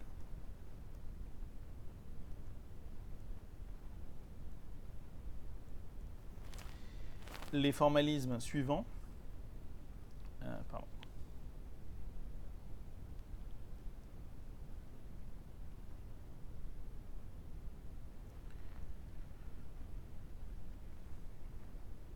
sont équivalents. Alors, on a défini la notion de machine de Turing. On a défini la fonction de machine de Turing déterministe, mais en fait, on peut ajouter du déterminisme, du non-déterminisme. Ça ne change rien en termes de ce qu'on est capable de calculer. On a quelque chose qui s'appelle le lambda calcul, que je ne vais pas définir, mais qui est un modèle de calcul qui a été introduit par Church, donc le Church de Church-Turing. Church, c'était essentiellement le mentor d'Alan Turing quand Alan Turing a fait ses études doctorales. Donc le lambda calcul, qui est un modèle de calcul qui est basé sur de la réécriture de termes logiques. Et en fait, c'est un modèle de calcul qui est à la base des langages de programmation fonctionnels. Langages de programmation comme Haskell, comme ML, comme Camel, sont fortement inspirés du lambda calcul. Même dans le langage de programmation classique, la notion de lambda expression, qui existe par exemple en Python, c'est une notion qui vient du lambda calcul. Donc je ne vais pas le définir en détail, mais le lambda calcul, c'est un modèle de calcul qui a été proposé pour formaliser ce qu'est un algorithme. Et le terme de Church-Turing montre qu'on ne va pas démontrer, parce qu'il faudrait formaliser tous les modèles de calcul à ce moment, mais montre que le modèle des machines de Turing et le modèle du lambda calcul sont équivalents, c'est-à-dire qu'on peut exprimer les mêmes algorithmes. La notion de calculabilité pour les machines de Turing ou pour le lambda calcul est la même. La notion de semi-décidabilité pour les machines de Turing et le lambda calcul est la même. Mais il y a d'autres choses. Il y a par exemple les fonctions récursives. Donc ça c'est... Alors, fonction récursive, c'est pas au sens habituel, c'est au sens d'un mathématicien du début du XXe siècle qui s'appelait Klein ou Kleene, aussi sur lequel Gödel a aussi travaillé. Et la théorie des fonctions récursives, c'était une théorie pour essayer de voir quels opérateurs on pouvait avoir dans des fonctions mathématiques, et ça incluait les opérateurs de récursion, de manière minimale pour exprimer un modèle de calcul. Et il se trouve que les fonctions récursives de Klein sont équivalents en termes de calculabilité aux machines de Turing. C'est aussi le cas des langages de programmation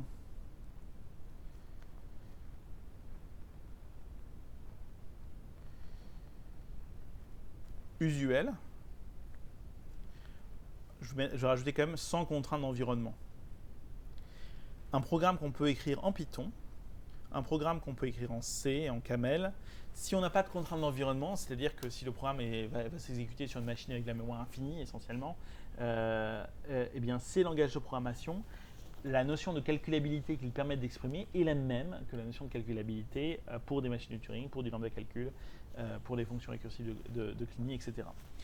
Alors, il faut faire un tout petit peu attention. Langage de programmation usuel, ça ne veut pas dire tous les langages informatiques existants. Il y a des langages informatiques existants. Par exemple, le cœur du langage SQL, qui est un langage de base de données, qui n'est pas un langage de programmation. Et il n'est pas aussi puissant que les langages de programmation. La notion de calculabilité pour SQL, au moins pour le cœur de SQL, n'est pas la même que la notion de calculabilité pour Python, C, ML, C++, Java, tout ce que vous voulez. Donc il faut vraiment que ce soit un langage de programmation. Et en fait, on a la terminologie de langage de programmation Turing complet. On dit qu'un langage de programmation est Turing complet si sa notion de calculabilité est la même que celle pour les machines de Turing. Et tous les langages de programmation usuels, mais il faut vraiment que ce soit des langages de programmation, pas des langages, par exemple XPath, qui est un langage d'expression dans des arbres XML, c'est pas un langage de programmation et il n'est pas Turing complet. Et donc ce théorème de Church-Turing vous dit la notion de calculabilité que plein de mathématiciens et d'informaticiens brillants ont introduite de différentes manières. Il y a aussi une autre manière qui est la notion de machine à registre. Ça, c'est une notion qui est due à von Neumann, qui est aussi un grand informaticien des premières heures. Von Neumann a beaucoup contribué au développement des premières architectures d'ordinateurs, par exemple. Et il a formalisé une notion de machine à registre, qui est peut-être la formalisation la plus proche de la manière dont les assembleurs modernes fonctionnent. Avec un processeur qui effectue des calculs en suivant un certain nombre d'instructions et avec des registres qui peuvent être modifiables. Donc ça aussi, c'est un modèle de calcul qui a le même pouvoir d'expression que les machines de Turing, que le lambda calcul, etc. Donc tous ces modèles de calcul sont équivalents. C'est vraiment remarquable. C'est le fait que en introduisant des modèles de calcul, en venant de la logique, en venant d'architecture des ordinateurs, de notions à base d'automates, de notions à base de grammaire aussi. J'en ai pas parlé, mais les grammaires génératives qui ont été introduites par un autre informaticien très important qui est Noam Chomsky sont aussi Turing complètes, ont aussi les mêmes pouvoirs d'expression. Tout ça, ça donne la même notion de calculabilité. Et donc, juste pour conclure ce cours, ça amène à ce qu'on appelle la thèse de Church-Turing, alors qui n'est pas un résultat, qui n'est pas un théorème, qui n'est pas quelque chose qu'on peut démontrer formellement, mais qui est une thèse, qui est une hypothèse, quelque chose auquel on croit. C'est pas quelque chose qu'on peut vraiment formaliser. Et la thèse de Church-Turing, c'est tout ce qui est intuitivement calculable.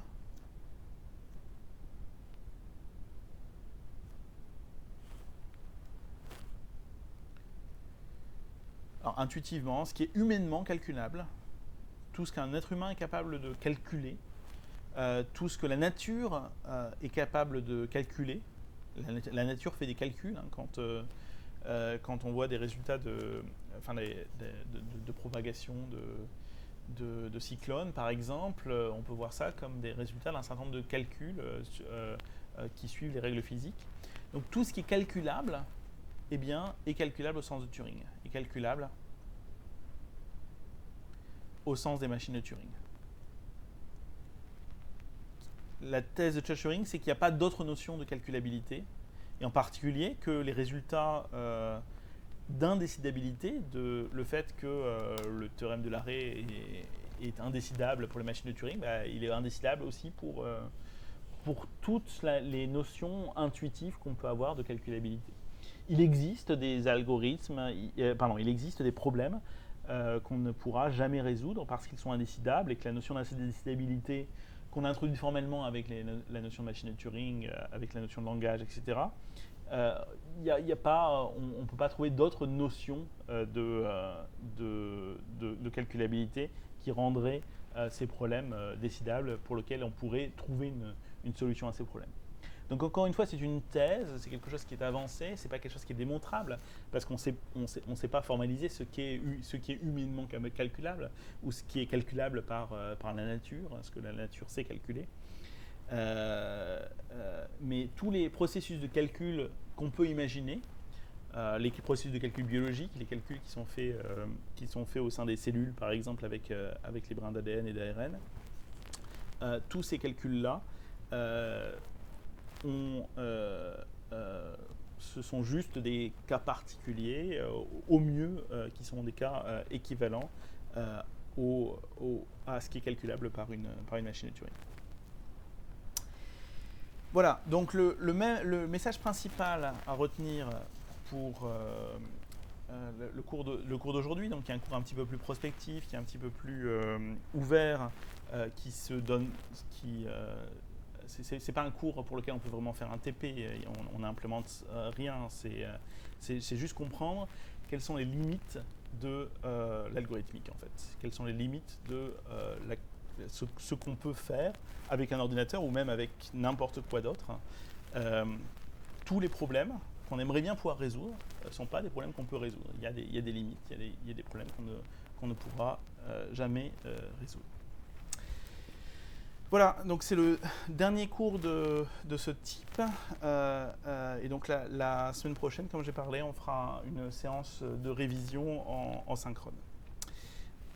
Et je vous rappelle que vous avez des projets à rendre pour la semaine prochaine, que vous devez choisir un créneau de projet. Je vais mettre un mini quiz pour le cours de cette semaine comme d'habitude. Et voilà, je crois que j'ai rien oublié. Au revoir.